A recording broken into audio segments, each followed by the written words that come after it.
Existe um país no mundo que sobreviveu a inúmeras guerras, invasões, tudo o que você imaginar e continua de pé até hoje.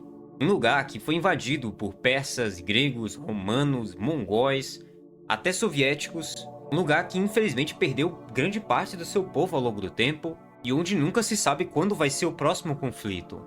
E mesmo assim, esse lugar continua existindo. Esse país se chama Armênia. E nesse episódio da nossa série sobre países da Ásia, nós vamos conhecer um lugar muito interessante e que tem coisas aqui que você não vai ver em nenhum outro canto do mundo. Meu nome é Simon, esse daqui é o Rota Asiática, e seja bem-vindo à Armênia. A primeira coisa que a gente vai fazer aqui é olhar o mapa. Esse país fica na região do Cáucaso, aquela região do encontro ali entre a Europa e a Ásia. É um território muito montanhoso, não tem saída para o mar, fica espremido entre 4 vizinhos com histórias muito diferentes. A Turquia, a oeste, a Geórgia, ao norte, o Azerbaijão, a leste e o Irã, no sul. Olha só essa lista de países aqui. Cada um desses vizinhos aqui teve um monte de problema com os armênios. A Turquia não reconhece oficialmente as desgraças que o Império Otomano cometeu contra o povo armênio. O Azerbaijão também protagonizou alguns conflitos recentes aí que terminaram com gente sendo até expulsa das suas casas. A Rússia, que fica logo acima pela Geórgia, foi por décadas a principal protetora da Armênia, mas parece que nem isso conseguiu durar com o tempo. Estar dentro dessa posição geográfica nunca foi um privilégio para a Armênia. Na verdade, isso aqui tá mais para um castigo que eles tiveram que lidar com o tempo. A Armênia é uma das civilizações mais antigas que ainda existe como nação. Yerevan, a capital atual, foi fundada em 782 a.C. pelo rei Argiste I, tornando-se assim uma das cidades habitadas de forma contínua mais antigas do mundo. Só que o fato que os romênios carregam com mais orgulho é que no ano 301 d.C., a Armênia se tornou o primeiro país oficialmente cristão no mundo, adotando o cristianismo como religião de Estado. A história de como que isso daqui aconteceu mistura muita coisa. Você vai encontrar fé, política e um rei que, segundo a tradição, ficou temporariamente maluco. O rei Tirídates III mandou prender e levar para uma melhor um grupo de freiras cristãs que pregavam no seu território. Pouco tempo depois, ele adoeceu gravemente. E a sua irmã teve uma visão de que apenas um homem preso nos calabouços, Gregório, que ficaria conhecido como Gregório Iluminado, poderia curá-lo. Então a tradição diz que Gregório curou o rei e se converteu ao cristianismo e adotou como religião oficial do Estado. Alguns historiadores apontam também uma razão mais pragmática. A adoção do cristianismo na época serviria para unir a população e criar uma identidade ali num momento de ameaças romanas de um lado e de persas do outro. Parece que não foi só um ato de fé, né? Foi também uma escolha política de sobrevivência, algo que a Armênia repetiria muitas vezes ao longo dos séculos. Se tiver um chiadinho de fundo é que começou a chover muito forte aqui. Se você fizer uma linha do tempo da Armênia, parece uma sequência interminável de ocupações. Você vai ter pessoas de todos os tipos tentando invadir o país. Teve a ocupação dos persas, dos gregos de Alexandre, romanos, árabes, mongóis e por aí vai. Em 1454, o Império Otomano e o Império Safávida Persa simplesmente dividiram a Armênia entre si, como se o país fosse uma propriedade deles, que podia ser partida. Depois disso vieram os russos. No século XIX, o Império Czarista tomou a região de domínio persa.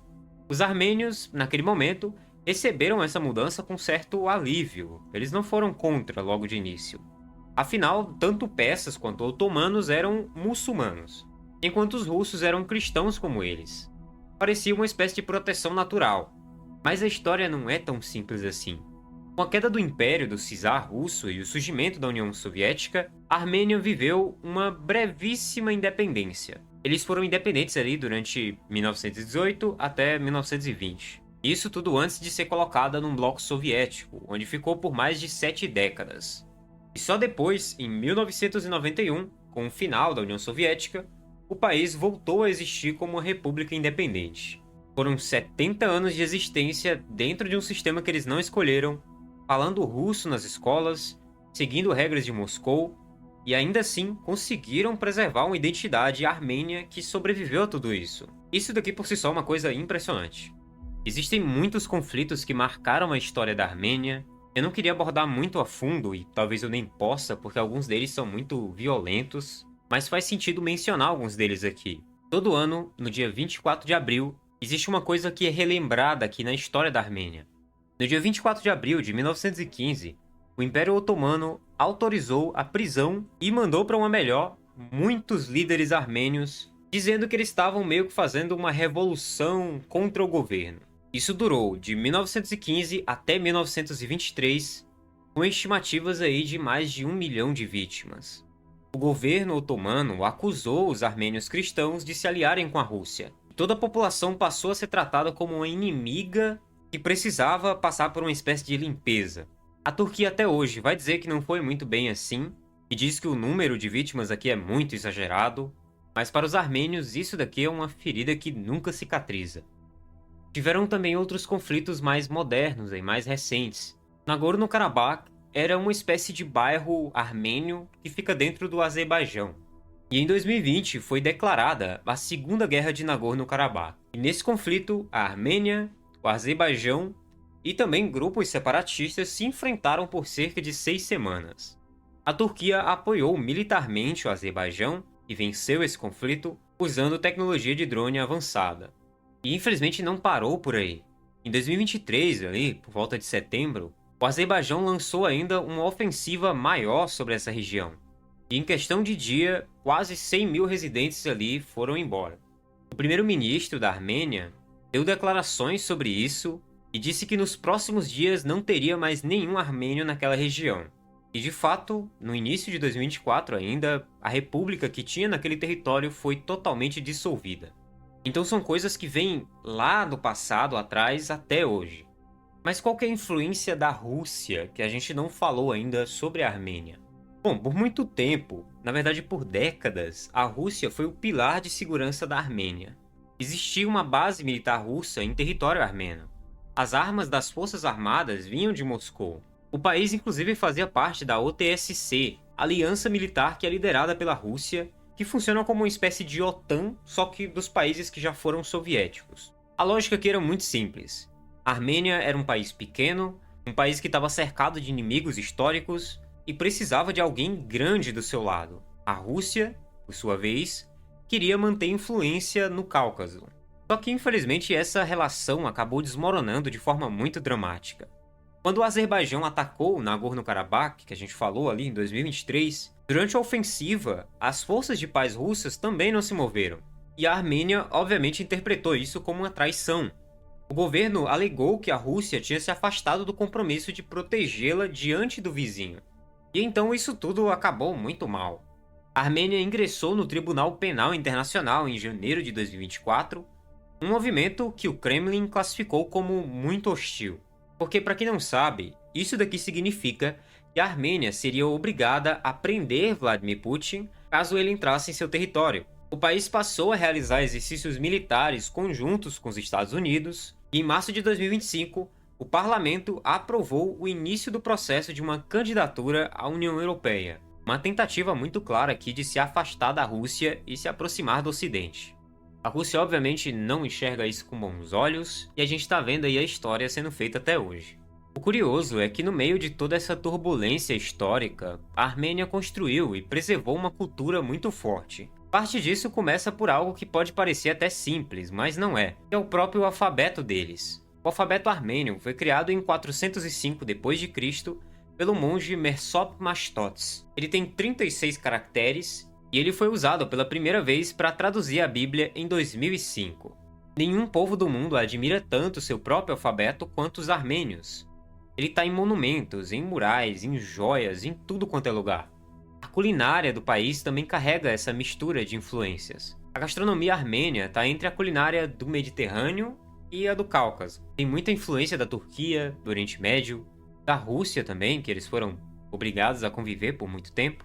Existe também aquele monte, o Aratat, que é muito famoso, uma montanha coberta de neve que você vê em fotos muito bonitas. Ela é basicamente o símbolo nacional da Armênia, aparece no brasão do país. Olha que coisa bacana. Só que tem um detalhe aqui. Desde os anos 20, mais ou menos, o monte faz parte de território turco. Dá pra ver ele de vários lugares da Armênia, mas ele pertence à Turquia. é o maior símbolo da nação, visível da sua janela, mas que pertence ao seu vizinho que tem problemas com você. Como que tá a Armênia hoje em dia?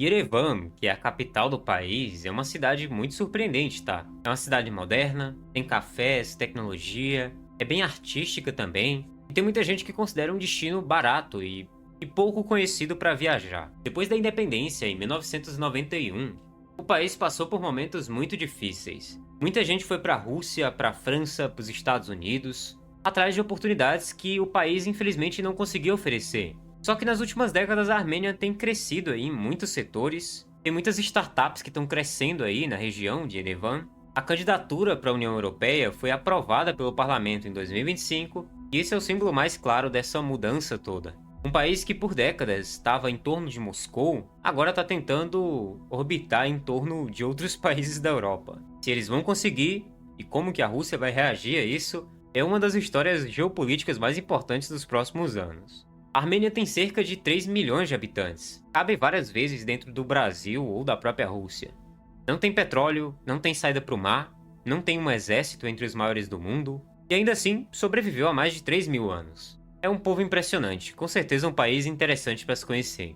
Muito obrigado por acompanhar até aqui. Eu sou grato a cada um de vocês que assistem os vídeos até o final. Se você viu até aqui, comenta alguma coisa aqui embaixo. Comenta cuscuz com ovo aqui. E a gente se vê nesse outro vídeo que está aparecendo aqui na sua tela. Até mais.